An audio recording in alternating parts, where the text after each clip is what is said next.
Anderson. Thank you for joining me today. It is the second to the last day of the year, and this is a time when we oftentimes like to look back over 2015. Tomorrow we'll be doing that in more detail because we'll have our round table, which will include quite a number of individuals. We will have, of course, Penna Dexter, as well as Kelly Shackelford joining us by phone. Debbie Georgiadis will be with us. Colonel Alan West will be in studio, so certainly we'll cover some of this again tomorrow. But one of the things I have found is, especially when we have four guests around the round table, you don't get a chance to comment very much because we're hearing from, of course, our guests. So today I wanted to give you a chance to join with us as I'm going to go through some of the more important stories of 2015. This is something I've done, by the way, with a number of radio stations over the years, and I might even mention to the station managers and program managers of the stations that carry this program, you might want to find some of the material we've posted on our website today, pointofview.net. We have from ABC News their list of the top stories of 2015. I have another list from Associated Press, which is about the same. Then we also have a list from World Magazine, which is looking at that, obviously, from a Christian point of view, memorable events of 2015. So that's great material if you're going to or thinking about doing a program tomorrow on kind of year in review. I would encourage you to get that. And for all of you, I would encourage you to find some of that material because it helps us remember what has been happening over this last year. Another piece I've also posted by Rich Lowry, which we'll get into a little bit later this hour, the year of hysteria. And so lots of things to cover today, and I'm going to put forth what I think are some of the more important stories. Want to get your comments about that as well, and maybe give some of the background statistics to some of those stories, because as we will find, some of those stories turned out to be fallacious. Some of the facts and figures were inaccurate. And although I've done radio commentaries on that, which you can find on our website, pointofview.net, trying to clear some of that up, it's probably worth mentioning again. But just before we get to that, I want to cover a story that is really hitting the news today. You can find it in all sorts of formats, but the one I'm reading from is the Wall Street Journal. And that is the evidence now that the National Security Agency, you remember them, right, has been targeting not only Israeli leaders, but in a sense have swept up all sorts of private conversations with members of Congress. Now, for those of you that are a bit younger, since I'm one of the older ones around the table, we have to remember that one of the charges against Richard Nixon, which caused him to leave office, and he was about ready to be impeached, was using this kind of investigation against his enemies, if you will, of the targeting and eavesdropping of individuals of the other party. You have the same thing happening right now under this administration. So when we read through this, think about the fact that in a previous administration, this was enough to end a presidency. And I think you can understand why the Wall Street Journal's article goes on for 9 pages. I will not bore you with all the details other than to simply say that a couple of years ago, you might remember that President Obama announced that they would curtail eavesdropping, especially eavesdropping of heads of states. It found out, for example, and we all found out, and this a lot of this came from Edward Snowden, that they were eavesdropping on Angela Merkel, the German chancellor, who, by the way, is on the front page of Time magazine as Person of the Year and all sorts of things. Well, it turns out that behind the scenes, the White House was actually still eavesdropping on some of its friends. One of those would be, of course, Israel, the Prime Minister Benjamin Netanyahu. Can I ask just a question offhand here? What is it about Israel that causes this president to be so hostile? I mean, I cannot think of a president since maybe Jimmy Carter that has sort of been so anti-Israel. But nevertheless, a lot of this had to do with this nuclear arms deal, which I call a treaty, but nobody else will, because if it was a treaty, it would require 2/3 support from the United States Senate. Reading from the Wall Street Journal, they say this: the United States, pursuing a nuclear arms agreement with Iran at the time, captured communication between Mr. Netanyahu and his aides that inflamed mistrust between the two countries and planted a political minefield at home when Mr. Netanyahu later took his campaign against the deal to Capitol Hill. We, of course, covered some of that here on this program. The National Security Agency's targeting of Israeli leaders and officials also swept up the contents of some of their private conversations with U.S. lawmakers and American Jewish groups. This raised fears, and they used some words we can't use on radio, the kind of we would say, oh, darn, but they're using much stronger language here when they realized, oops, this is not good. So, of course, the question is, if you've been now eavesdropping on members of Congress and also, of course, eavesdropping and collecting information on Benjamin Netanyahu, oh, where does that responsibility go? So then you have the officials saying, well, we didn't say do it, a senior official said, but we didn't say don't do it, which is a nice way of saying, well, we just aren't going to say anything about whether we did or not. And, of course, the stepped-up investigation and eavesdropping is something that sort of hit the news, hit something else, the fan, as some people would like to say, and is certainly one of the big stories coming out today. Just a little bit more from the Wall Street Journal, and we'll move on. They point out that before the National Security Advisor contractor Edward Snowden exposed much of the agency's spying operations in 2013, there was little worry in the administration about the monitoring of friendly heads of states because it was such a closely held secret. After the revelations and after a White House review, President Obama announced in a January 2014 speech he would curb such eavesdropping. Well, we now find out that that is not the case. Now, it's something else that's deeper in the article, which I thought would just point out. Why are we doing this? Well, the bottom line is apparently this has been done for some time. They talked about the fact in this article that the National Security Agency was so proficient at monitoring heads of states that it was common for the agency to deliver a visiting leader's talking points to the president in advance. And so one former administration official under President Barack Obama said, well, who's going to look at that box and say, no, I don't want to know what world leaders are saying?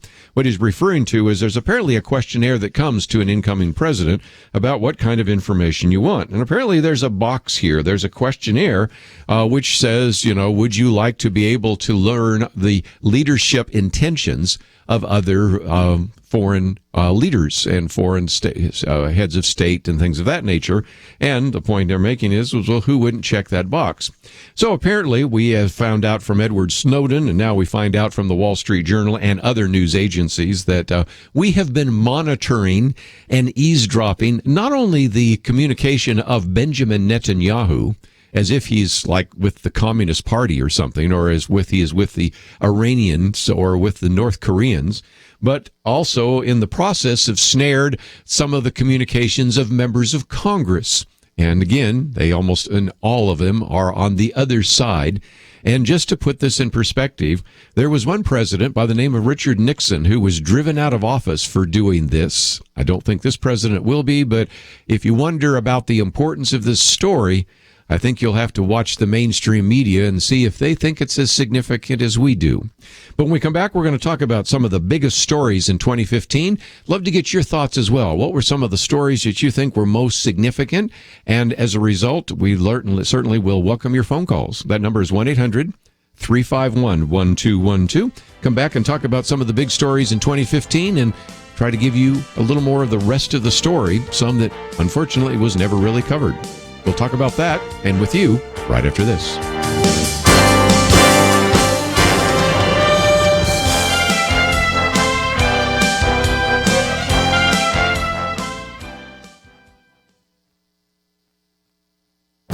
This is Viewpoints with Kerby Anderson. During this election season, we'll be hearing quite a bit about the middle class. Candidates will claim that they want to fight for the middle class and argue that their policies will help middle-class families. They'll also say that members of the opposite party are the reason for the decline of the middle class, even though this decline has been happening under both Republican and Democratic presidents in Congress. The Pew Research Center documented that the middle class is no longer the dominant class that it was. They said that after more than 4 decades of serving as the nation's economic majority, the American middle class is now matched in number by those in the economic tiers above it and below it. The middle class has not done well financially. The median income of these households is 4% less than it was in 2000, and because of the housing market crisis and recession, their median wealth assets fell by 28% from 2001 to 2013. As I've already mentioned, the hollowing out of the middle class has been taking place for decades. Each decade ended with a smaller share of adults living in middle-income families than in the beginning. Some who were in the middle class ended up in the upper class, and others ended up in the lower class. Now, there are lots of reasons for the decline of the middle class. Many commentators point to globalization. which has actually undercut manufacturing. But I think one of the most significant reasons has been the breakdown of the traditional family. Single-parent homes do not do as well as intact family homes. They seem to have the economic odds stacked against them. Now, some public policies might help families, such as lower taxes and the creation of a better job market, but some of the best solutions will come from social and political solutions that will strengthen American families. I'm Kerby Anderson, and that's my point of view. Take Kerby and the Point of View team with you on the go with the Point of View app. Search for Point of View Radio at the Apple or Google Play stores.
You're listening to Point of View, your listener-supported source for truth. Talking about some of the most important stories in 2015. If you'd like to join our conversation, let's open up the lines.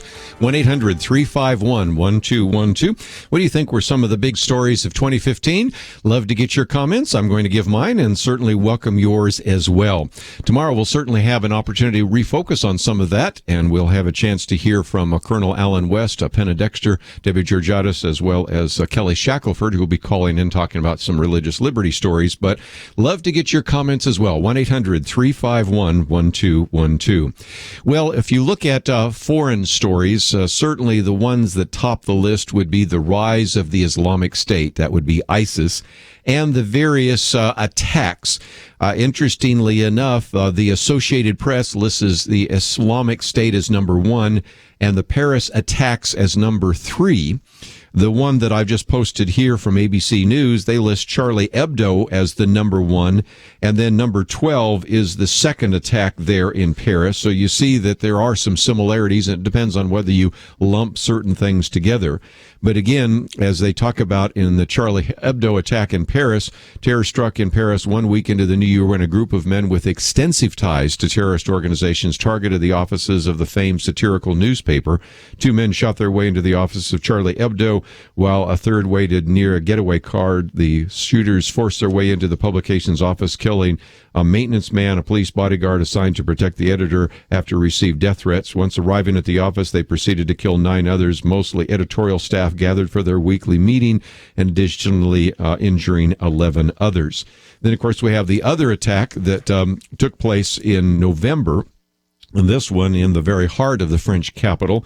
A combination of shooters and men wearing explosive vests targeted a football stadium, restaurants, and a concert venue that evening, leaving 130 dead. French officials determined that the attackers had ties to ISIS, which had claimed responsibility. The alleged ringleader of the attacks was killed 5 days later when authorities raided his apartment, and an intentional international manhunt is still underway for at least one other suspect. So, again, those particular actions have been front and center, and one of the reasons why there has been more pressure on this administration and other particular countries to really address this issue. I think it is striking, if you want to look at it for just a minute, the response in France compared to the United States. We've heard a lot about we're going to attack ISIS, but in France, they've even actually wanted to begin to close down some of these mosques that they felt were the hotbed of some of this action, and have been somewhat successful in doing so. It is hard to imagine, given our dedication, number one, to free speech and number two, to religious liberty, as well as the unwillingness to do things that are politically incorrect. It's hard to really imagine that this president, or even a future president, would be so bold as to close down a mosque, even if it was preaching hate, and if indeed the teaching of it on Fridays spilled out into the street. But we'll always have to wait and see how that plays out. So that is certainly one of the stories on the table, and we have spent a little bit of time, even yesterday, talking about the ways in which we can deal with ISIS. We had an ambassador on by phone to talk about everything from trying to if we can, maybe isolate and marginalize what ISIS is doing, to even having a no-fly zone. I then quoted from the new material that's come out from presidential candidate Ben Carson, a 7-point plan to address ISIS. So those are certainly a couple of the issues that were front and center. But let me move on to another one that certainly is relevant, and that is the death by police officers. You've had a couple of ones. The fourth one on the list and the fifth one on the list are from the Associated Press. The third one on the list from ABC News, death by police officers. And this, of course, led to the creation of Black Lives Matter. And, of course, they're a focus on everything from George Zimmerman and the shooting death of Trayvon Martin to the deaths of Michael Brown and Eric Gardner and others. And then, of course, more recently, some of the others, the deaths of Walter Scott and Freddie Gray, have led to this whole push for the Black Lives Matter issue. And so I thought for just a minute I would read from a piece that came out by David French, in which he points out that because of all of this, the Black Lives Matter activists have really created a scenario and a narrative. And so as a result, the Washington Post actually went through and launched an unprecedented case-by-case study of police shootings. Now, I'll give you the bottom line, and then we'll get into the details. The bottom line, as David French put it, is, while no one believes the police are perfect, on the whole, they tend to use force appropriately to protect their own lives and the lives of others. Moreover, racial disparities in the use of force are largely explained by racial disparities in criminality.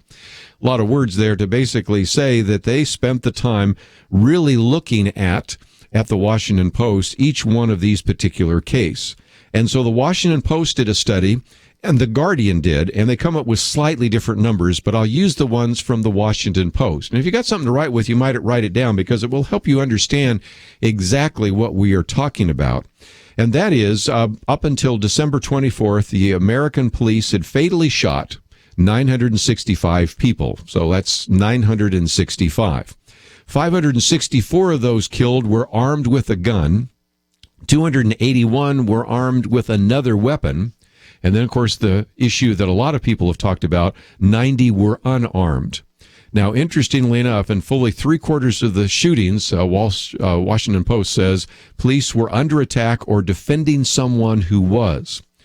But let's get to the issue of race, because that's the big issue of Black Lives Matter. And David French asked this: what about race? Well, the kinds of shootings that launched the Black Lives Matter movement, that is a white police officer killing an unarmed black man, represent, and this is quoting again from the Washington Post, less than 4% of fatal police shootings, unquote. Now, he goes on to say that the Washington Post does do its best to hype the racial injustice of the statistic by proclaiming that while black men only make up 6% of the population, they account for about 40% of the unarmed men shot to death by police this year. But he says that claim is misleading on a number of counts. First of all, crime doesn't break down, as he said, on neat, proportionate demographic lines. Criminals are overwhelmingly male. Police killed very few women this year, but no one argues that law enforcement is sexist. And violent criminals are disproportionately black. In fact, he says blacks, and there's another quote, commit homicide at close to 8 times the rate of whites and Hispanics combined. So again, the point I'm making is, and the point that David French is making is that this is perhaps the most unprecedented case-by-case study ever done, and it was done by the Washington Post, which, if anything, had kind of a bias towards showing that Black Lives Matter's comments are actually valid. And yet what they concluded is that those cases that we are getting so much attention for, those particular ones where you have a white police officer shooting an unarmed black person, less than 4%. Any killing, any shooting, tragic. Don't deny that at all. But the point I'm making, and I think the point that David French is making, and really the conclusion that is coming from the Washington Post is that this may be a story that is certainly deserving of attention. It was one of the top stories in 2015. But it probably is worth coming back and evaluating in a little more detail, and that's why I thought I would bring just a little bit of that to the conversation today. Let's take a break, though. When we come back, I want to take some of your phone calls. We've talked a little bit about the rise of the Islamic State. We've talked about how the attacks in Paris. Talked briefly, and we can get into this in more detail, of death by police officers. We have a couple of other very important issues to put on the table. One of the very important social issues is the redefinition of marriage, the decision to actually make same-sex marriage legal in all 50 states. We also have the election, some of the conversation we had yesterday about things like climate change. And more importantly, even though we've talked about a little bit of police shootings, let's get into the issue of mass shootings. Roseburg, Lafayette, Chattanooga, Planned Parenthood, San Bernardino, to mention just a few.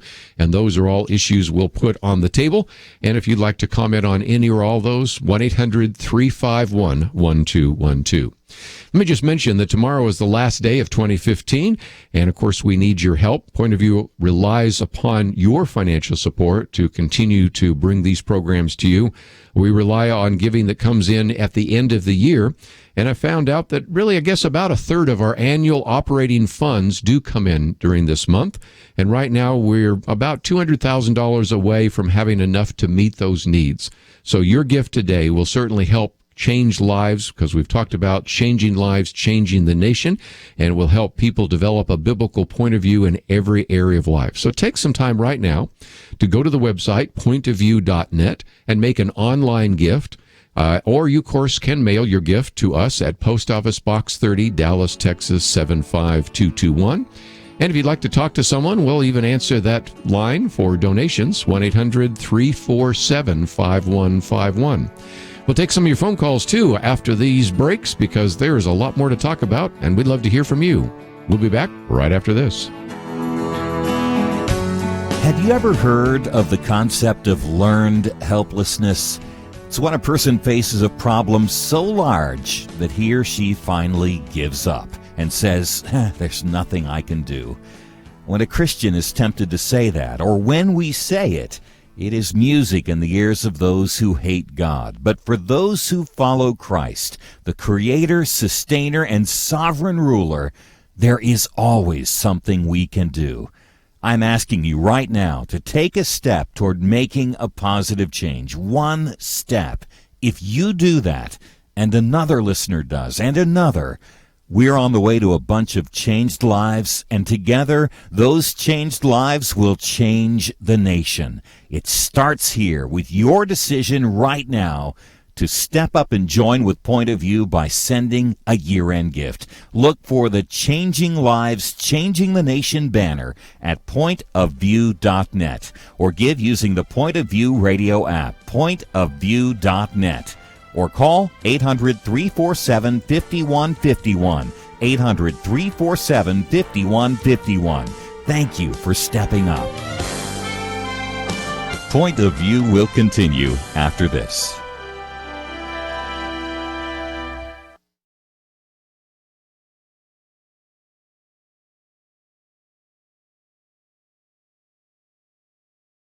We clearly live in difficult times, especially for Christians. Sometimes it feels like the culture is just turning against us quickly. We need to speak up with compassion, but we need to speak up with truth in the way that Jesus did. That's one reason why I'm a big fan of Point of View, is they're dealing with cutting-edge, controversial subjects that the church sometimes doesn't want to deal with. But they do their homework, they do it informed, they also do it in a way that's practical so we understand the issues but know what we can do about them. Kerby just asked great questions. It's clear that he understands the issues, it's clear that he's informed, but he's also thought about the issues biblically, but wants to help people understand what can they actually do about it. One of the reasons I think Point of View is so valuable is because they just deal with the cutting issues of the day in a manner that's informed, in a manner that's gracious, and in a manner that's making a difference. So if you want to make a difference, especially today in our culture that's becoming increasingly hostile in some ways to the Christian faith, Point of View is standing up for truth, and they need your help.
You are listening to Point of View. The opinions expressed on Point of View do not necessarily reflect the views of the management or staff of this station. And now, here again is Kerby Anderson. Talking about some of the most important stories in 2015, and we'll be doing this for not only today, but also tomorrow. We'll have our roundtable, but during that time, oftentimes there aren't as many opportunities for us to hear from you. So this is an opportunity for you to comment on a couple of issues I've already put on the table. The issue of the Islamic State or ISIS and how to fight the war on terror. Of course, the attacks in Paris. We'll also have already talked about Black Lives Matter. We'll get into that more in just a minute. I can see with some of our phone calls. Then we have some more to cover in terms of climate change, and we'll get into that issue, as well as the European refugee crisis, same-sex marriage, and many other issues. As a matter of fact, just all the shootings that we can talk about as well, whether it's what has happened in Chattanooga, Charleston, or the long, long list all the way to San Bernardino. Some of those having to do with terrorism, others having to do with individuals unbalanced who have a gun in their hand and are engaged in mass shootings. So lots of issues to cover, but let's take a few of these comments that have surfaced because of the comments about Black Lives Matter. So we'll head out to Texas first. And Blair, thank you for joining us today. I know you're listening on KAVX. Yes, thank you. First, I'd just like to say, I know you can go to Prestonwood occasionally, and my mother and stepfather go there, and he's actually one of the cameramen. Well, how about that? I'll have to meet him and shake his hand. Yeah, that's what I was going to say. You'd pick up a new listener if you probably shook his hand. I tell them about you all the time. Well, thank you. But anyway, I just like to say that, I think that it comes back to maybe being raised as far as, the black people getting shot more, I'd say, I don't know, more than white or, just the whole issue is a lot of times it's running or maybe not doing what the officer tells them to do. And, I was raised, you get pulled over, you keep your hands in plain view, you move slowly, and you don't argue with the cop. Well, and there are certain things you can and should not do. And, of course, the one that's so tragic, which we just talked about yesterday briefly, a young boy with a pellet gun, he reaches into his waistband and pulls it out when a police car pulls up. Well, I mean, again, the facts of the case, you don't know what's going on. You don't know that it's just a pellet gun. You don't know that he isn't going to shoot at you. It's tragic at all. It's tragic it happened to him. It's tragic it happened to the officer. These are situations that you just wish would never have happened, and yet here that's one more of those statistics we're talking about as well. So I understand, and I just would love to train all of our listeners, old or young, when you're in the presence of somebody who is a law enforcement officer who has the potential of taking you down, be really careful about sudden movements and reaches, things of that nature, because they come onto the scene. They don't know all the facts of the case. And anyway, I appreciate your comment. Any others? That pretty much covers it. I just, I think it's a tragic thing. And, like I said, you don't put up any resistance. And, there's plenty of instances where there's people that have been, all black people that have been shot that weren't doing anything wrong, going for their ID. There was, I can't remember it now, but, it just, I wish there was a way to take care of that. And maybe these body cameras really help that.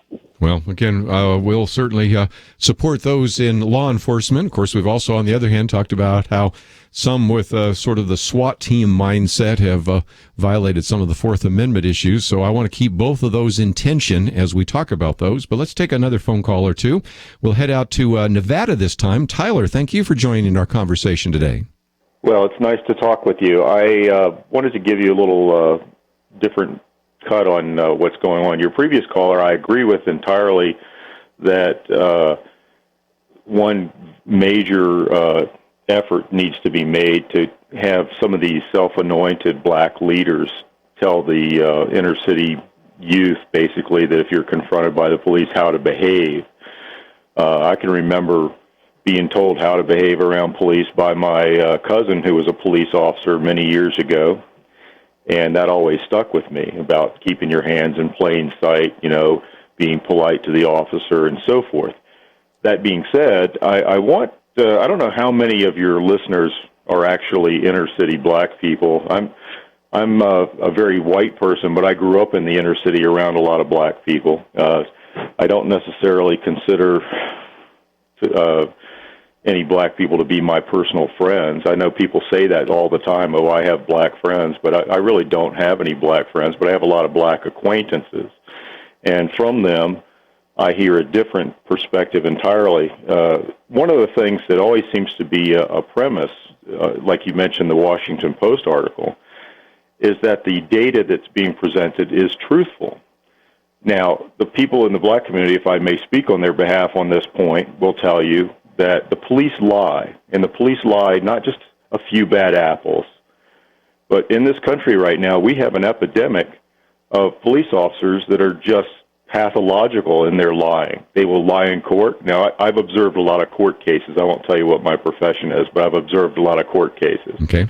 And based on my own experience, I've seen police officers come in and lie about cases over and over and over again. Now, I think part of it is not that they intentionally want to be liars. I think that they intentionally approach their job in a way kind of like sports figures do. They view every prosecution as a box score, and they want to just win. So they want to get a conviction, and to them that's a win. They don't really care about the civil liberties or the civil rights of the person they're prosecuting. To them it's just a win and loss, and a lot of the attorneys involved in the process feel the exact same way.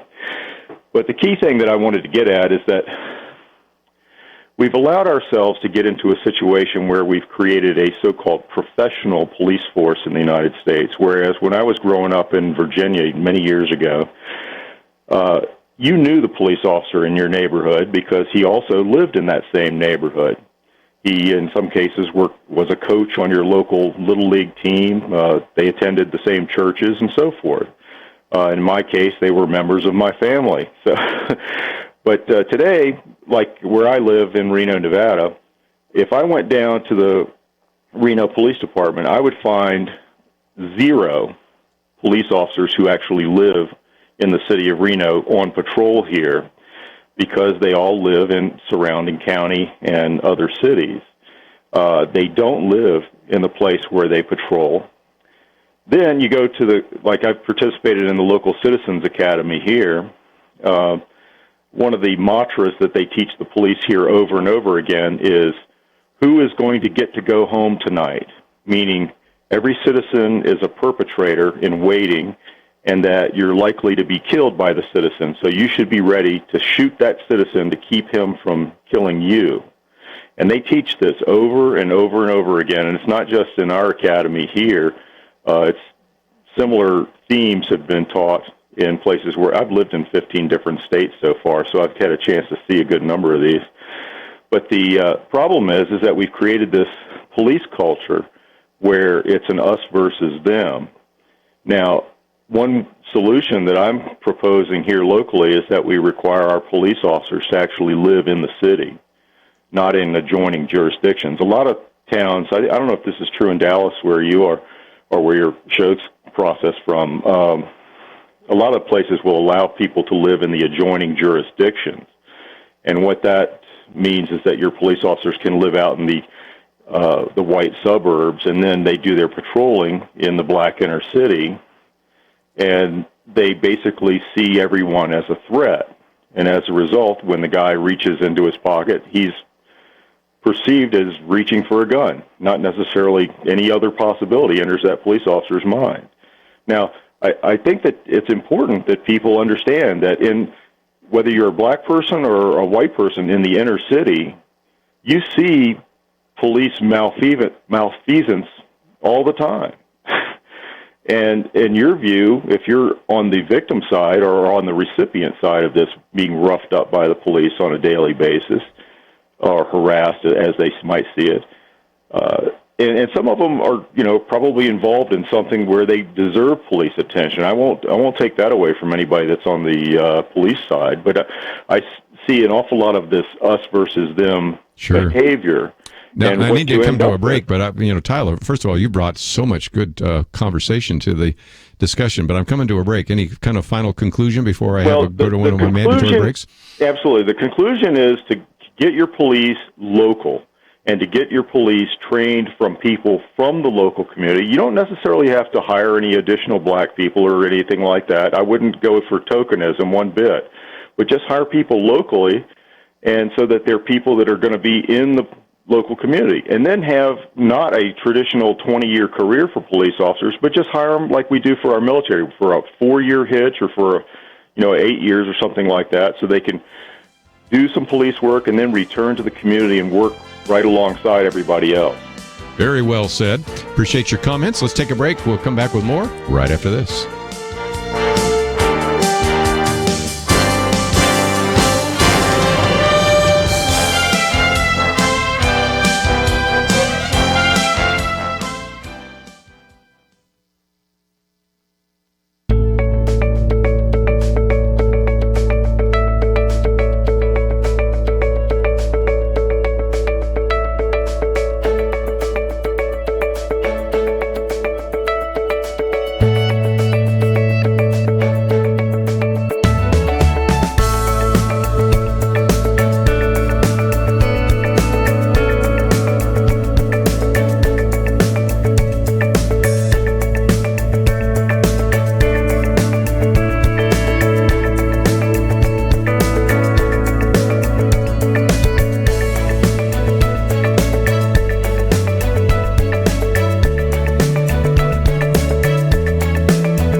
Now, back to Point of View, your listener-supported source for truth. Back once again, if you'd like to join our conversation, 1-800-351-1212. I want to thank Tyler for his comments just a few minutes ago. Next time I'm in Reno, it's been a while since I've been there, speaking at the University of Nevada at Reno. Love to shake his hand and get to know him a little better because he certainly brought a lot to the table. We have some other things to cover, but let me pick up one more phone call on this issue of Black Lives Matter. We'll head up to Missouri, KNEO. Michael, thank you for joining us today. Thank you for taking my call. I just wanted to hear the rest of the story, I guess it is. Has anybody run the numbers on how many black officers have mistakenly shot other black citizens, or how many black officers have mistakenly shot white citizens? Yeah, and maybe I should post that Washington Post article, and you can read all the way through that. But the point is well taken. If you sit here and try to analyze by race, you can understand that race is not the real issue, because as we point out here, even when you see 4% of those fatal police shootings, you recognize that there is a disproportionate number of African Americans who may be involved in a violent crime. That's just a fact. I mean, whether you like it or not, whether you agree with it or not, just simply is the case. So some of those numbers are kind of skewed. But I think you've raised a very good question. And we'll probably come back to this issue again, because this was one of the top stories this year, Black Lives Matter. And then the Washington Post, as I mentioned before, has done the most unprecedented case-by-case study of police shootings.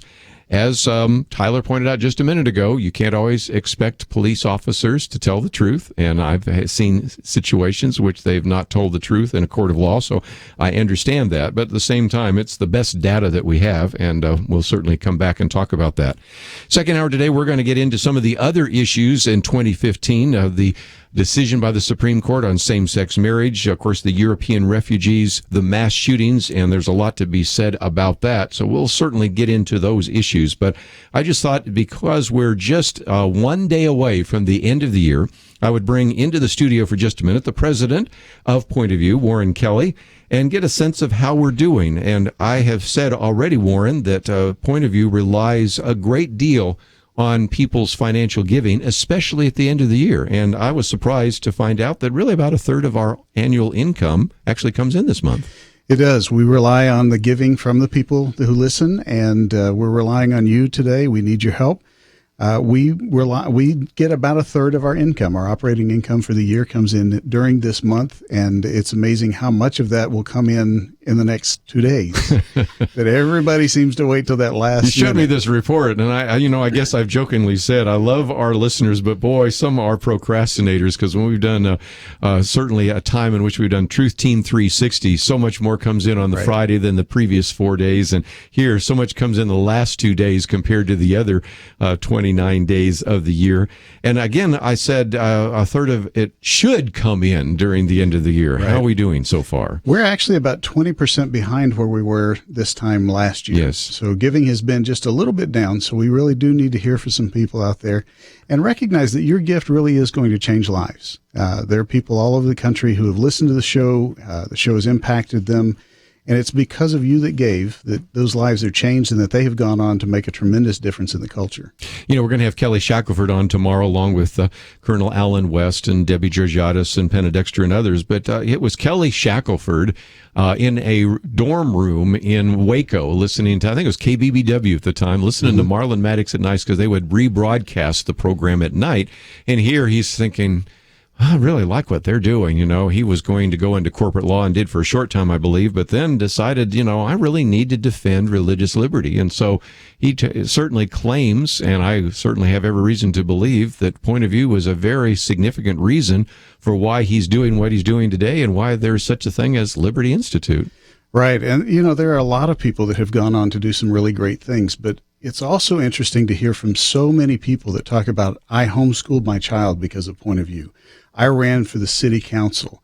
I found out what was going on at my school. I ran for the school board to help deal with this. And I remember one in particular, I was thinking about this earlier today. It was a lady named Lori Miller. She was in Fayetteville, Arkansas. She heard you talking about a book called It's Perfectly Normal, and how pornographic this was, that it was targeted toward children. It was in the elementary schools. And she just said, there's no way that could be.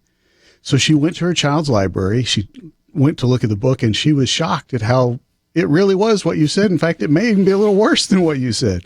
So she started looking around and discovered there's a lot of other books in the library. So she pulled the librarian across and said, do you know this is here? And the lady almost threw her out of the library. I mean, literally asked her to leave. And so she started a website, started listing out all the things that were in the library and started notifying parents so that they could protect their children. So there are just so many instances of even little things that people have done in response to what they've heard from the show.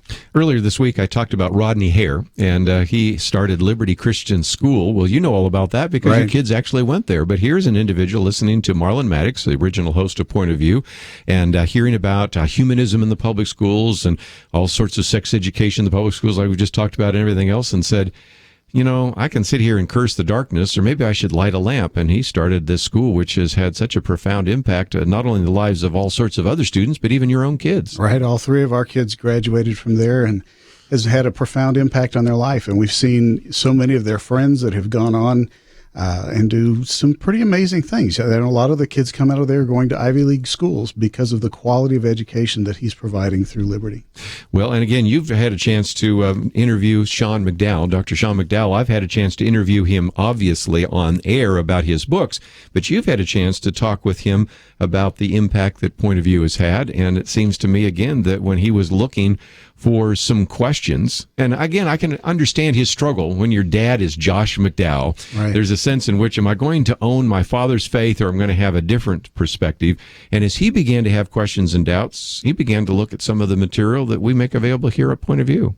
Right. And he went on to talk about the impact that Point of View has, that we teach people how to apply a biblical point of view to every aspect of their lives. And when those people learn how to apply biblical truth in their lives, they go on and they make a difference in the culture. So this is what you're investing in. This is what your dollars make happen. It's not just about a radio show that we're going to be on the air and you're going to hear some things on the air. This is really changing our nation. Well, and again, let's just talk about their investment, because, again, you can make an online gift by going to pointofview.net. Click on that button that says Changing Lives, Changing the Nation. You can write to us, or I will give the phone number in just a minute. But we are talking about just more than just a 2-hour radio program. I remember when that was all it was. And when we used to listen to Marlon Maddox, and when I used to be on with Marlon Maddox, sometimes you'd have to wait 22 more hours before we could say what we wanted to say. But now, because we have a website, because we have video, because we have streaming, there are all sorts of ways that we can educate people 24/7. Right. There are tens of thousands of people that we are now reaching on the website and through the internet each month. It's been tremendous to see the expansion that this has happened, and it's growing really rapidly. And we're also noticing people downloading this in other countries. Sometimes I look and I said, who is listening to Point of View in Indonesia? Who's downloading some of our articles in Kenya or Germany or Dubai? I mean, like, this is just the craziest thing. But again, people are supporting more than just the local broadcasts that they hear, although we're grateful for the 300 radio stations that do carry the program. So thank you for giving us an update. But again, we're at about 200,000 left over the next 2 days. Right. We need to see about $200,000 come in. It's not 3 or 4 days, by tomorrow. Yes. So well, we're down to the wire. We know that some of it will come in the next couple of days, because if they mail it, we'll certainly count it if they get it postmarked by tomorrow. So let me give you that address, because I know some of you certainly give online, and that's pointofview.net. Some of you might say, well, I'm still would like to write a check. So you can write a check, make it out to Point of View, send it to Post Office Box 30, Dallas, Texas 75221. As long as it's postmarked by tomorrow, even if we get it next week, we'll still count it, right? Right, absolutely. And then, of course, if you'd like to call using your credit card, because sometimes you just like to talk to people. I know my wife likes to do it that way. 1-800-347-5151. 1-800-347-5151. We'll take a break and come back and talk about some of the most important stories of 2015. All that coming up right after this. Have you ever heard of the concept of learned helplessness? It's when a person faces a problem so large that he or she finally gives up and says, there's nothing I can do. When a Christian is tempted to say that, or when we say it, it is music in the ears of those who hate God. But for those who follow Christ, the Creator, Sustainer, and Sovereign Ruler, there is always something we can do. I'm asking you right now to take a step toward making a positive change. One step.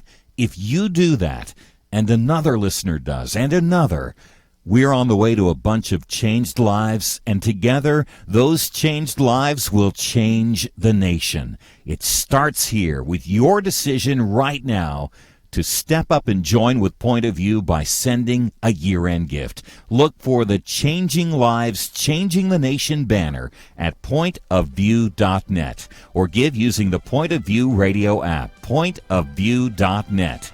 Or call 800-347-5151, 800-347-5151. Thank you for stepping up. Point of View will continue.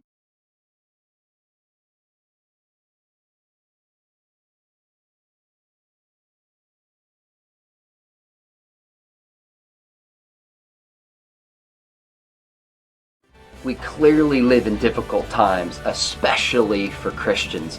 Sometimes it feels like the culture is just turning against us quickly. We need to speak up with compassion, but we need to speak up with truth in the way that Jesus did.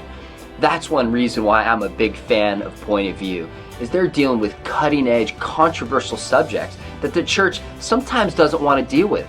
But they do their homework, they do it informed, they also do it in a way that's practical so we understand the issues but know what we can do about them.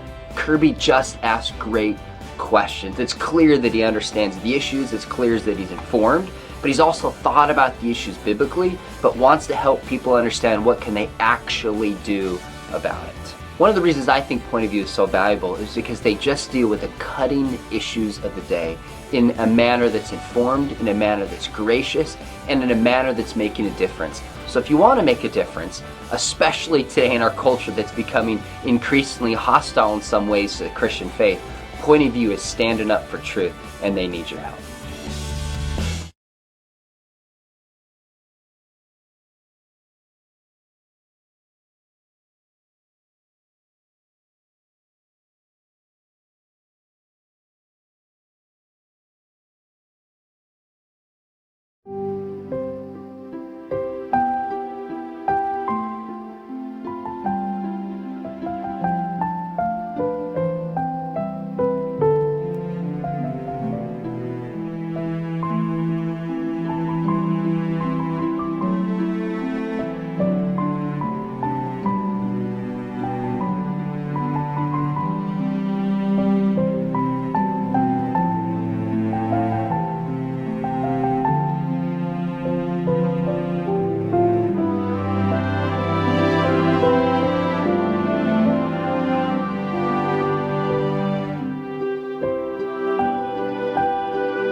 Hi, this is Kerby Anderson. You know, each day we take on the tough issues and provide a biblical perspective to them. The topics we cover are wide-ranging: apologetics, theology, prophecy, creation and evolution, intelligent design, marriage, family, child-rearing, the millennial generation, trends in society, politics, economics, business, religious liberty, the Constitution, public policy, foreign policy, military policy, tensions in the Middle East, abortion, homosexuality, pornography, sexual ethics, media, technology, history, and America's godly heritage.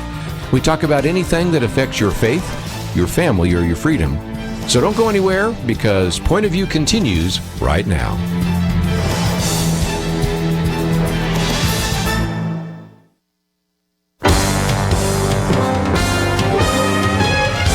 Across America, live.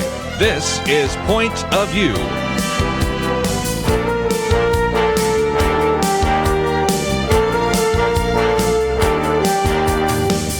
And now, Kerby Anderson. Talking about some of the most important stories of 2015. And if you'd like to join us, 1-800-351-1212. First hour, we spent some time talking about some of those related to the Islamic State and ISIS. Certainly the shootings in Paris, and focused a little more attention on Black Lives Matter for all sorts of reasons. This was one of the more important stories that received a great deal of coverage. By the way, I might also put it as a candidate for an important story that received the least amount of coverage would be maybe Planned Parenthood, but we'll get into that perhaps tomorrow when we have our roundtable discussion with Colonel Alan West, as well as Penna Dexter, Debbie Georgiadis, and even Kelly Shackelford will join us by phone. But while we're on the subject, again, you know, the shooting of Trayvon Martin, and then, of course, a variety of others ranging from individuals like Michael Brown and Eric Gardner and Walter Scott and Freddie Gray. That is the topic at the moment, although I do want to get into some other issues, because another very important set of stories had to do with things like same-sex marriage, of course, the European refugees, mass shootings in general, not to mention the election and climate change. But let's go back and pick up some phone calls from the last hour. We'll head out to California in KNLB. Susan, thank you for joining us today. Hi, Tony. What would you like to add to the conversation? Well, I just wanted to add a little bit to the Black Lives Matter discussing. I'm black. I'm a black female. Mm-hmm. And first of all, I want to say I respect the policemen and the law, and I applaud them for the sacrifices that they make for our safety. So I'm certainly not anti-police, for sure. But, and really there's not a but, except for to say that, kind of up front, my brother was killed by policemen in Nevada, and wrongfully killed by policemen. And the thing about what happened with him was he was in his bed, and they entered his home wrongfully, and actually strangle him. But I think that the Black Lives Matter message, and I don't follow the protests and all of that, so I don't know a whole lot about it. But if I just heard that message, Black Lives Matter, I think what I would come about is that all lives matter, but what they're trying to get, black people are trying to get across, is that Black lives matter also, so that when you come into the neighborhood, not to respond already defensively or come with fear. And I think that's kind of the biggest thing that kind of goes across this whole racial thing is fear. Mm-hmm. I would agree. Did you hear the part that Tyler from Nevada said? I think he gets the award for the best conversation today, the best comment so far, because he brought a lot to that table. I mean, in Ferguson, for example, they found that most of the officers don't live in that area, and so Tyler's talking about that, and that police officers sometimes lie in court and things like that, not because they're trying to be deceptive, but they want to win a conviction. And I thought he had some really very, very well-spoken comments about maybe things that we can and should do to improve what is a situation that deserves attention. Exactly. And I agree with him wholeheartedly, even to the point that we were reared to, when the police come and we raise our hand. We don't make a move in that type of thing. So I, too, was reared that way. So it's not that. But I think that even when the hands are up for when not all policemen for sure, but evil people in themselves or racist, and I won't say that they are even racist, but I think that you come with fear because you're already looking at that this particular neighborhood, is violent or has a lot of crime. So even if I were walking in the neighborhood, I wouldn't be comfortable. Too, with the same type of fear. So I understand on their side. So what I think is to say is that somehow we need to get rid of this fear of color, or because all people, you have crime from all people, but the response is different. We treat people differently based on our preconceived ideas. So that's the biggest thing is I think that it's fear that of people. So now even that, and not to even bring this in, because I too am guilty to even say about Muslims. So I come with this fear also. But I think that it's kind of inbred in us. And the more we talk about different things, and especially different stations, and the more we look at news and all of that, it just perpetuates the fear. So somehow, I don't know how we can do that, but I think fear is the biggest thing, and that's why a lot of this is happening. So, well, I'm from the South also. So I grew up with racial tension, but I take those as individuals, not as a whole race. And I think that's how we need to look at people, as individuals and not as a whole race for anything. No race is smarter, no race is incompetent. People are people. And basically, I think the book of Acts tells us that we're all of one race, the human race. Absolutely, and it's only one God. Yeah. So we're all going to be there together. So if we could somehow not think that we are dominant, but man, and we are, and I am guilty also. So I look at people the same way, but I recognize that. So it's something that we need to pray about. Sure. And that's kind of my comment. Well, they're very good comments, Susan. I appreciate you calling. I hope you'll call again. Thank you very much, and I appreciate your station always, so I listen often. Very good. KNLB. We need to take a break, and I have some other really good comments I can see on the screen, so we'll have to wait till after the break if they can hang on there. But she was talking about fear. I would add one other word to the conversation today, and that is one of the articles I've posted. It's by Rich Lowry called The Year of Hysteria, in which sometimes we've overreacted in terms of hysteria. And he's talking about the fact that, and I'll just read one of his paragraphs, it was decided that the Confederate flag shared responsibility for Dylan Roof's hellish murders in Charleston.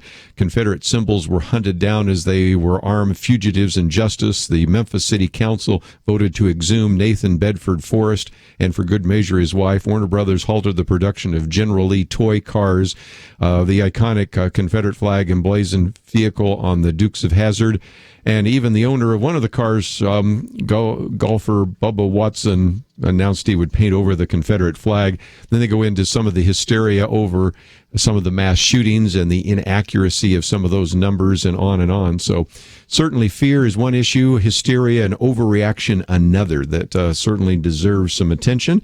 And if that's a theme that's running through some of these stories in 2015, maybe we can make 2016 better. When we come back, I'll take some more phone calls. Some of you want to address this issue of education.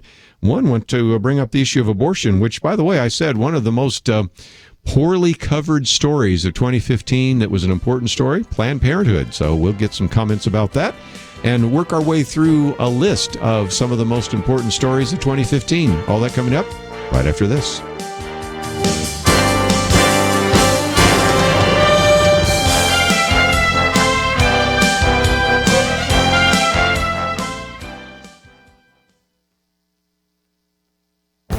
This is Viewpoints with Kerby Anderson. During this election season, we'll be hearing quite a bit about the middle class. Candidates will claim that they want to fight for the middle class and argue that their policies will help middle-class families. They'll also say that members of the opposite party are the reason for the decline of the middle class, even though this decline has been happening under both Republican and Democratic presidents in Congress.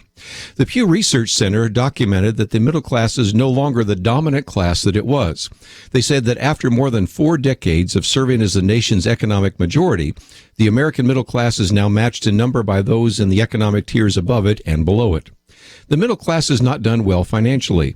The median income of these households is 4% less than it was in 2000, and because of the housing market crisis and recession, their median wealth assets fell by 28% from 2001 to 2013.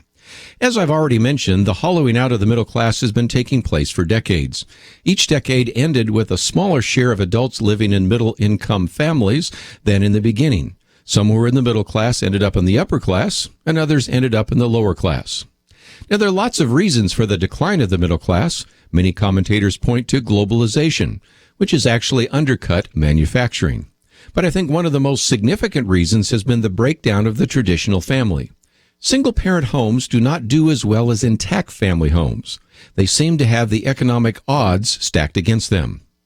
Now, some public policies might help families, such as lower taxes and the creation of a better job market, but some of the best solutions will come from social and political solutions that will strengthen American families. I'm Kerby Anderson, and that's my point of view. Take Kerby and the Point of View team with you on the go with the Point of View app. Search for Point of View Radio at the Apple or Google Play stores.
You're listening to Point of View, your listener-supported source for truth. Looking at some of the stories of 2015, and at the moment, a lot of our calls have to do with Black Lives Matter.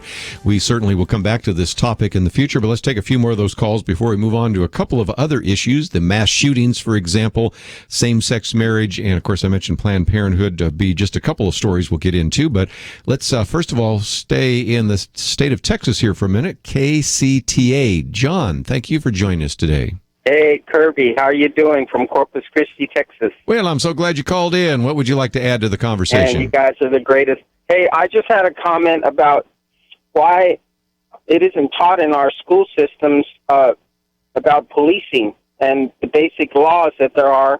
There's ways of doing it, maybe like in grade 6 or senior grade, they get one class. I remember taking vocational 3-hour class, carpentry, and it was a 3-hour class long. I learned how to read blueprints and cut boards and stuff in high school. But another thing, too, is public service announcements. These things are not, it's not wrong or hard for anybody to put out a public service announcement if they wanted to. But really teaching this in school, it should be mandatory. A state like Texas, a governor with the stroke of a pen could start it. It could become mandatory. I think we need to start teaching our children how to conduct themselves in these situations because they're not getting lesser, and we need to know how to react to serious, dangerous situations like we're dealing with today, and the police need to get their hands untied. We got to teach our children. Don't you think? Well, wait, again, this is one of the concerns that I have. I hate to put more and more responsibility on the schools, but you're right. We are not teaching the kinds of things in the homes and in churches, because a lot of kids aren't going to church anymore, or in community centers, because a lot of kids aren't connected to the community centers anymore. And so they don't understand how to conduct themselves in social situations. And That's so correct. whether it's something as small as, picking up the litter, or knowing how to conduct yourself in a mall, or, as you were pointing out, how to conduct yourself when you're pulled over by a police officer, and what to do or not to do, so that you make sure you don't end up being perceived as a threat. I mean, I hate to have to do public service announcements and teach some of that in the schools, but we better teach it there, because they don't seem to be, in some cases, learning it there at home. I don't see why we can't teach it in the schools, and it really wouldn't take a whole lot. No, it would take a lot of time, and it might be class. worthwhile. I think teachers should do that immediately. Any teacher listening right now, before you go back to school, you might just say, class, for just 2 minutes before we get started here, I'm just going to teach you a couple of things that you might want to do that might save your life. And if you're pulled over, here's what not to do. Yeah. Thank you, Kerby, man. I appreciate you guys. You're my favorite station here in Corpus. I thank you for what you do. Well, thank you for calling in, and I hope I hear from you again. By the way, I should be saying to everybody Happy New Year, although tomorrow is probably a better time to say that. But I've been in the state of Texas. Let's stay there. Go to a different radio station, KAVX this time. Dave, thank you for calling. Hello. Hello, you are on the air. Yes, Kerby. I'm a first-time caller. Am I coming across to you? This is on a cell phone. Sounds great. I wouldn't even know it was a cell phone. It was KAVX, and I want to give you kudos for that acronym of Pray, Organize, and Vote. I wish all Christians would do it. We'd eliminate a lot of our problems. Okay, what my question is this Black Lives Matter. I have witnessed and heard all kinds of these activists getting in there and talking about black lives. Well, what about blackgenocide.org? I know you're going to have this show tomorrow, and I think it was you or Janet Parshall that interviewed the niece of Martin Luther King that runs that website. Sure, we have. Yes, go ahead. We have had her. Okay. It is a little secret that unfortunately not very many people know about blackgenocide.org. If they did, I have a feeling they would lean on Planned Parenthood big time, because the black community, I'm reading some of their literature right now, and they said like 36% of the black population has been murdered since 1973. Let me give the numbers if anybody wants to go grab a pencil or a pen, because this could be a great post on your Facebook page or Twitter, or a letter to the editor, or those kinds of things, because I saw that you were coming up here. So I did a commentary. By the way, you can go on to pointofview.net and type in abortions in African Americans, and it just came out last year, so it's not too hard to find, but I'll give numbers so that you don't have to even visit the website. And let's just let people know that when we talk about abortion, it's not uniform across the population, and that is, you are much more likely to be aborted if you're African American than if you're Anglo-American or Hispanic American. If you look at it, nearly half of all pregnancies in the black community end in abortion. Nearly half of all black pregnancies end in abortion. 3 in 5 black women will abort a child. That means that basically every single day, 1,500 black Americans are aborted. Every single day, 1,500 black Americans are aborted every day. Look at it a different way, and that is the share of abortions have increased to now 37%. Again, the number I just gave you a minute ago. And since blacks constitute about 13% of the population, here's another number you could use, and that is black babies are aborted 5 times the rate of white babies. So there is, in a sense, a genocide. And if you look at the U.S. Census statistics, they're now starting to show up. One of the things we're finding, Dave, is that while the Hispanic population percentage is increasing for a lot of reasons, first, fertility, second of all, immigration, the percentage of African Americans are decreasing, and the primary reason for that is that a disproportionate number of black babies are aborted. And if this trend continues, you're going to have a much smaller black population in the later part of the 21st century, simply because even these abortion mills primarily target African American communities. So I really appreciate you bringing that up today. Kerby, I agree with everything you said. On this blackgenocide.org, it goes into a lot of places, and it tells who's behind this, who supported this, who was the lawyers for this. You are going to be amazed. You probably already read that blackgenocide.org website. Abortion has swept through the black community like a scythe, cutting down every fourth member. All right, Kerby, and I'll leave you with this final comment. You know, they got on Romney's case about pointing out that 47% of the population is on entitlements. Well, here's something that the liberals could hang their hat on. You kill all these babies, they could have been contributing members. They're saying that, well, we don't have enough people to pay for our Social Security and our entitlements. Well, duh, you all been killing the golden goose that laid the eggs. Yep. I mean, think of it. The lawyers, the doctors, the people that could have contributed, at least they would have been contributing to some kind of Social Security, because every one of them pretty much is going to have a job. And that is like 57 million babies that have been aborted and growing since 73. People that would have contributed to Social Security. You've got a lot of folks that could care less about whether or not they're killing God's children.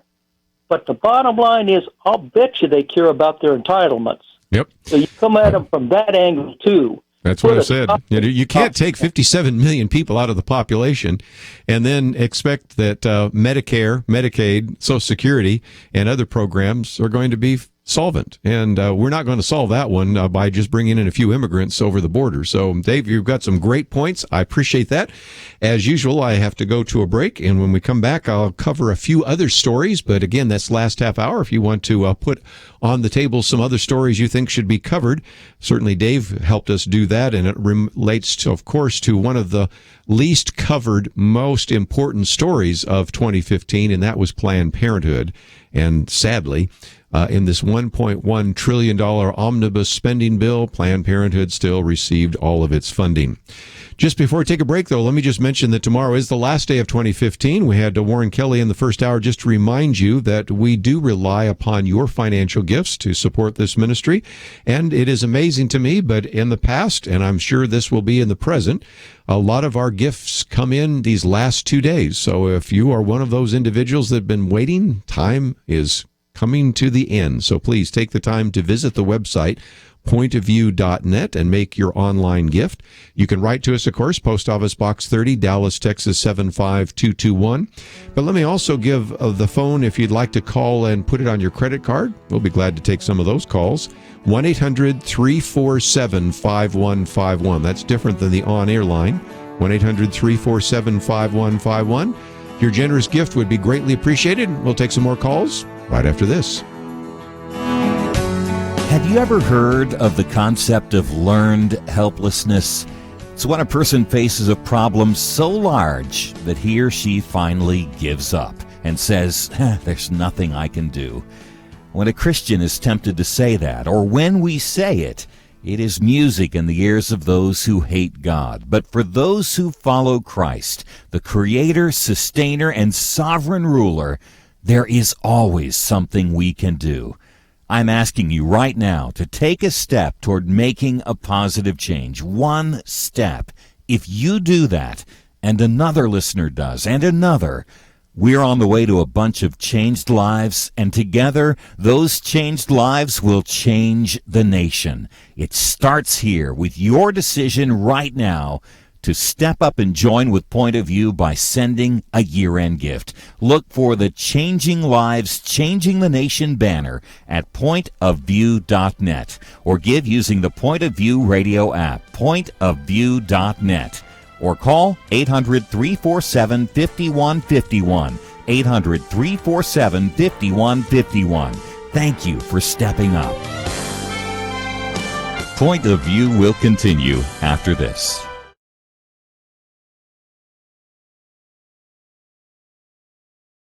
We clearly live in difficult times, especially for Christians. Sometimes it feels like the culture is just turning against us quickly. We need to speak up with compassion, but we need to speak up with truth in the way that Jesus did. That's one reason why I'm a big fan of Point of View, is they're dealing with cutting-edge, controversial subjects that the church sometimes doesn't want to deal with. But they do their homework, they do it informed, they also do it in a way that's practical so we understand the issues but know what we can do about them. Kerby just asks great questions. It's clear that he understands the issues, it's clear that he's informed, but he's also thought about the issues biblically, but wants to help people understand what can they actually do about it. One of the reasons I think Point of View is so valuable is because they just deal with the cutting issues of the day in a manner that's informed, in a manner that's gracious, and in a manner that's making a difference. So if you want to make a difference, especially today in our culture that's becoming increasingly hostile in some ways to the Christian faith, Point of View is standing up for truth, and they need your help.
You are listening to Point of View. The opinions expressed on Point of View do not necessarily reflect the views of the management or staff of this station. And now, here again, is Kerby Anderson. Final half hour, if you'd like to join our conversation, 1-800-351-1212. We've talked about some of the very important stories this last year. The Islamic State, the attacks in Paris, to mention a few. Black Lives Matter, certainly the black deaths by police. And I wanted to get into a couple of others, if you would like to join us, 1-800-351-1212. And a minute ago, I did mention, and we have a caller that wants to address this issue, this article, The Year of Hysteria. And he uses all sorts of examples, talked about how, we said the Confederate flag, for example, was vilified, and that was the reason why we had the shooting there in the Charleston church. Of course not. Then goes into some of the Black Lives Matter facts and figures. But another one I want to put on the table before I take some more phone calls is, he said, hysteria will believe anything, and this is Rich Lowry. After the San Bernardino attack, the media hawked the bogus statistic that there had been more than 350 mass shootings in the United States this year, which would mean the country is a veritable daily shooting gallery for lunatics and fanatics. Mass shootings are horrific, and they are understandably dominate the news when they happen, but who could believe this number? And my December 15th commentary is on that very issue, because I went back and looked at this and recognized, first of all, that it didn't make any sense. If there's anything we want to try to teach you here on Point of View, is to have biblical discernment. And sometimes discernment is nothing more than just basic common sense. Think about this for a minute. Supposedly, when this statistic came out, there had been 355 mass shootings. Now, at the time when I was talking about this, we were in the middle of December, and so that meant, interestingly enough, that we were on the 349th day of the year. Now, this statistic came out earlier, so we were probably at about the 320th day of the year when the first statistic was cited. But look at this, 355 mass shootings, and you've only had 320 days. That means you'd have more than one mass shooting a day. Does that make any sense at all? You don't actually have to have a whole lot of discernment, just a little bit of common sense to figure that out. And interestingly enough, we are inundated by this statistic, because I went back and looked, and this statistic was cited with a straight face by the Washington Post, the Boston Globe, and the New York Times. It also was used in news programs like PBS, CBS, and MSNBC. And so it was, I think, important for me to find a place where this was debunked by liberals, and I didn't have to look very far, because Mark Folman, editor of Mother Jones, debunked the statistic and pointed out that this was actually done by a group pushing gun control and used any kind of shooting that could possibly be seen as a so-called mass shooting, and that's where they come up with their 355 mass shootings. So this is part of this hysteria that is in this piece today that we've posted by Rich Lowry, The Year of Hysteria. We need to have some common sense. We talked earlier with Susan and even a little bit with Tyler about the issue of fear, but I also want to add another one. Let's end some of this hysteria and think about things from a rational point of view, certainly from a biblical point of view, and recognize how important it is to think clearly about these issues. So one of the other stories this year, of course, has been the various shootings. And I mentioned, of course, the shooting in Charleston, which was, of course, the church shooting. And then you, of course, have the one at the college campus there in Roseburg, Oregon. You have the one at the military recruiting office in Chattanooga, Tennessee, which I think really was a terrorist act. Then you have the one shooting in Colorado Springs. Although it happened by a Planned Parenthood clinic, I'm not so convinced that it was related to Planned Parenthood. And, of course, the one that we've all been talking about more recently is San Bernardino. So, again, some comments that you might want to make. If you would like to join us, perhaps you have some thoughts about what are some of the most important stories of 2015. We'll cover some of this tomorrow when we have Colonel Alan West, as well as Penna Dexter, Debbie Georgiadis, and even Kelly Shackelford by phone. But we'd love to get some of your comments as well. And so let's go to James next, who would like to address some of those issues. And so thank you for joining us today here on Point of View. Hello? Yes, hello. Yes, I was calling about they were talking about the Confederate flag.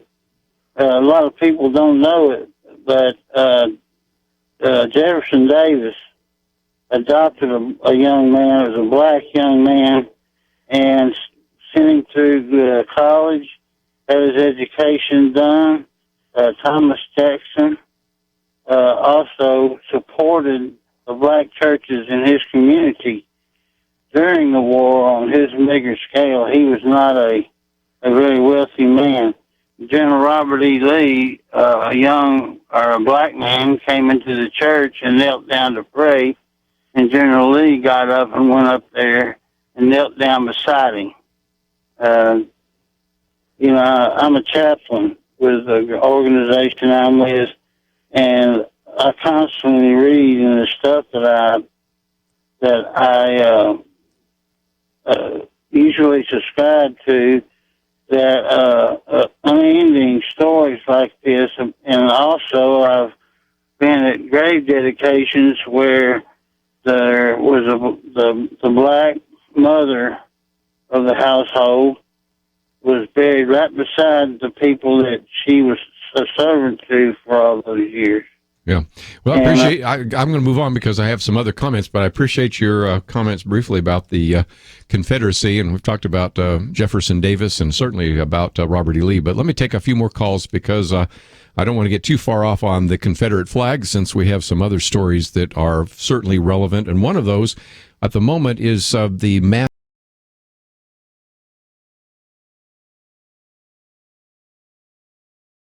KNLB, what would you like to add to the conversation today?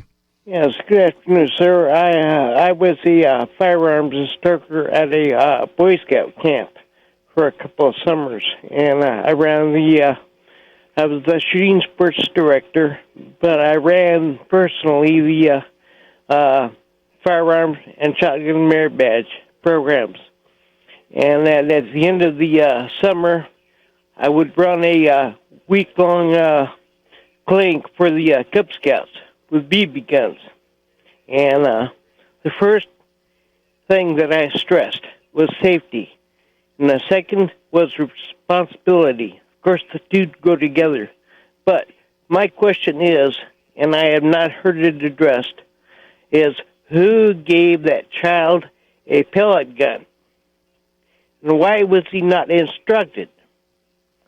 I can guarantee you that none of my students have ever been involved in anything like this.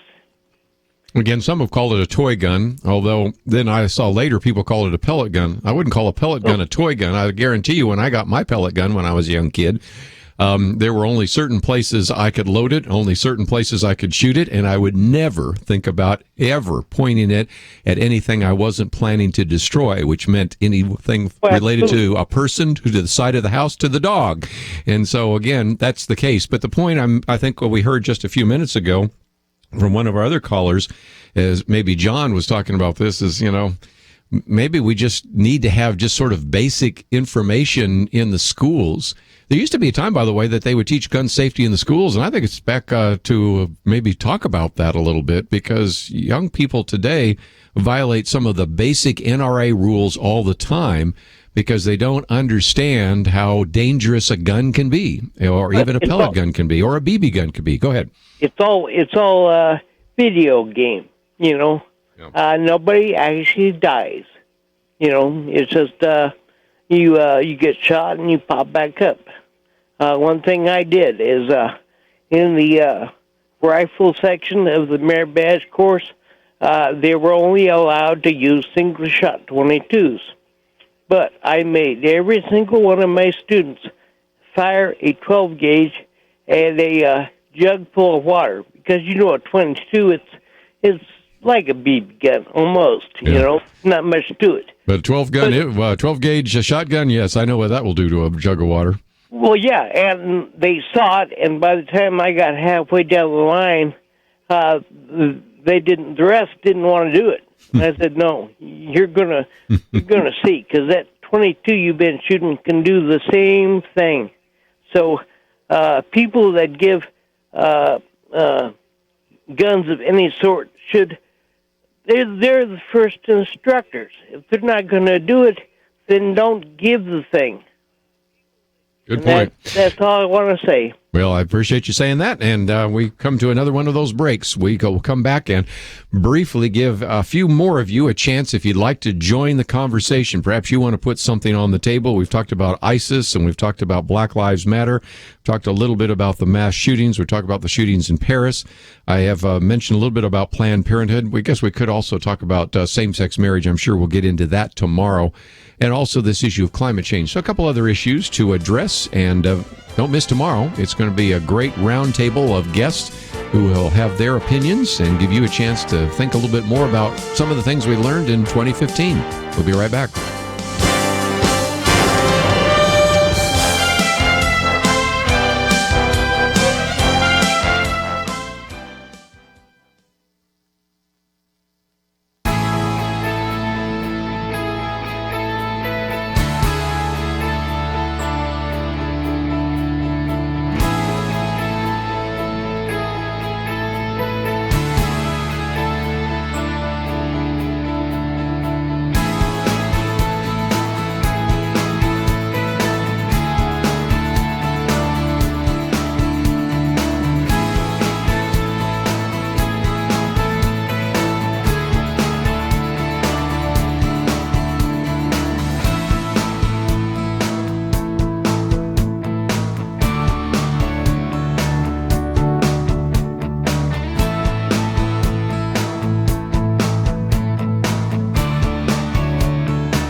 Now, back to Point of View, your listener-supported source for truth. And for a few more minutes, again, we've posted a number of articles, top stories of 2015 from ABC News, as well as World Magazine's memorable events of 2015. But I have been quoting a little bit from this piece by Rich Lowry, The Year of Hysteria. And I thought I'd mention just a few more points before we come back and take some phone calls. And one is that he points out, as we mentioned earlier, that figure of 355 mass shootings is not accurate. A more careful measure, which came from Mother Jones magazine, of all things, tallied 4 mass shootings in 2015, which is 4 too many. But the point is there's a real difference between 355 and 4. He also talks about hysteria used in terms of climate change to get the entire world to come together to sign on to the climate accord. And we've talked so often about some of those questions. And then something we really haven't mentioned, hysteria as a weapon used on college campuses, where any kind of inadvertent slight is known as a microaggression, and a reason why individuals, whether the president of a university or the master of one of the colleges at Yale, actually was asked to leave, are all illustrations, again, of some of the important stories of 2015. Let's get a few more of your comments about possible stories to put in our list. In South Carolina, Jim, thank you for joining us today. Good afternoon, Kerby. Thanks for having me on. Yes, what would you like to talk about?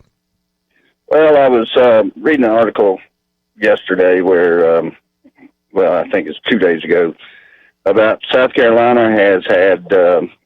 after our governor, Nikki Haley, had said that we wouldn't take any of these refugees from Somalia, and it seems that they snuck in a few families into Columbia, South Carolina, over the weekend, and then informed our state that we've got to pay for everything, and that we've got to house them and pay for that, got to pay for their health care and everything about their life, plus the food stamps and that kind of thing. And, you know, it's kind of funny that they downgrade Donald Trump and degrade him for saying that he's going to build a wall and make Mexico pay for it, when Obama ascribes to this same school of thought. He's going to cram down our throats, potential terrorists, and make them pay for it, make us pay for them. So I don't think, you know, how he can talk about Donald Trump in that respect. And well, that's a good point. Let's bring that up for just a minute, because here, just for people to understand, the federal government said we're going to bring in these various individuals, and let's just for a moment assume that not one of them's a terrorist and all of them eventually want to be good citizens. But the reality is the federal government says we're bringing them in. Various states, and your governor, Nikki Haley, or I can use the governor in the state of Texas, Greg Abbott, and others that have said, no, we don't want to take them. And the federal government says you can't turn them down. So we're going to put them in your state, and then you get to pay for it. What? You know, wait a minute. I mean, you are creating a policy and telling me that I don't have the opportunity to control who you're going to let into our state or ship to our state, but we're going to have to pay for it. And of course, if you think it's expensive in South Carolina, just look at all the children that have crossed over the border here in the state of Texas, where I'm broadcasting from today, all the people that have come in over trains and come in surreptitiously and all the rest. And then every one of those gets paid for. Now, some of those get shipped off to other states like your state and others around the country. But still, you can see that these decisions being made at the national level have consequences at the state level. And you would be pretty upset if somebody said, well, I'm going to tell you what to do. You're going to have to pay for it, but you have no right to make any adjustments in this particular decision. And I just think it's, again, the height of arrogance, and is going to be, I think, Jim, a real campaign issue. So we really need to begin to ask our candidates right now what they think about what's been happening here in terms of this issue of immigration. Well, the other thing Obama said was that he didn't think that religion should be a litmus test to who can come into our country, that we shouldn't, you know, because they might be Muslim, you can't ascribe any type of religious test. But yet, over this past year, we've only had 31 Christians imported into the United States out of the, over 2,000 Somalis that have come in. That's true. That's very true. We had 31 Christians. I mean, that's ridiculous. Well, again, we have talked a little bit about why that's the case. First of all, oftentimes those Christian refugees do not go to those refugee camps because they might be killed there or at least persecuted. And then second of all, there almost is seemingly a bias against the Christian refugee right now.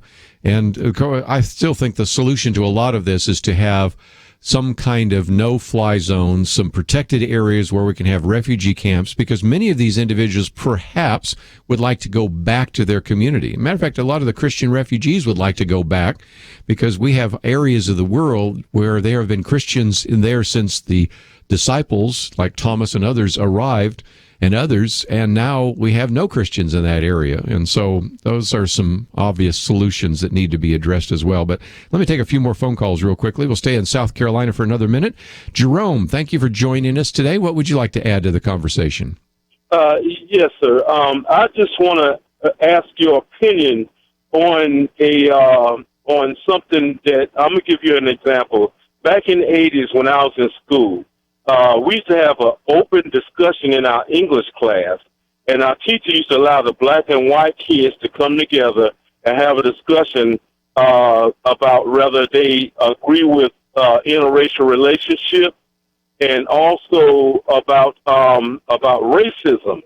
And a lot of the kids, and if somebody say, well, then I disagree with it, or they agree with it, and then we ask the question, well, then where did that come from? And then a lot of kids would say, well, my grandparents, would have a discussion, would say something about somebody black, while we're home, or either, vice versa, and they say it was stemmed from the grandparents, and a lot of their parents, they say, from their hearing that, and then that's where they get that from.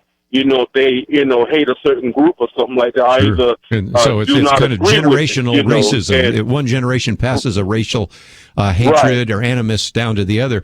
To answer your question, since I'm a little close to a break here, I think it would be a great idea, but the problem is, and the only difficulty, and I don't disagree with that, because what I want is an open discussion where we can talk about all these issues.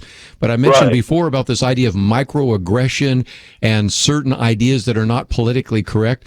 I think what would happen very quickly is if some kid said something that was not politically correct, they would close down the discussion. I want to have an open discussion where even people say some things that I disagree with or I dislike, so that we can have a kind of a meeting of the minds. But right now, what you have in high school campuses and in college campuses is just a closing down of the open discussion. So, Jerome, basically, I agree with you. I think one of the big challenges we would face is because of all this political correctness, some of these ideas that students might want to express would be considered to be politically incorrect or not appropriate, and it would shut down the discussion. And so I think it illustrates again what Ben Carson has been talking about, and certainly many others, and that is that political correctness is killing our ability to work together as a nation to begin to have an open dialogue. So I welcome that, and I would love to have that happen on more college and high school campuses. So it's a good idea, and I wish I had a little more time, but I'm coming to a break. So tomorrow, don't forget, we're going to have Colonel Alan West, we're going to have Penna Dexter, we're going to have Debbie Georgiadis, as well as Kelly Shackelford joining us. We'll continue our discussion about the important stories of 2015, but as we go to a break right now, and encourage you to visit the website, pointofview.net. I really need you to help us, and we rely on your financial support. So anything you can do by going to the website, pointofview.net, or even right now, even though we're going off the air, we'll answer the phones, 1-800-347-5151, 1-800-347-5151.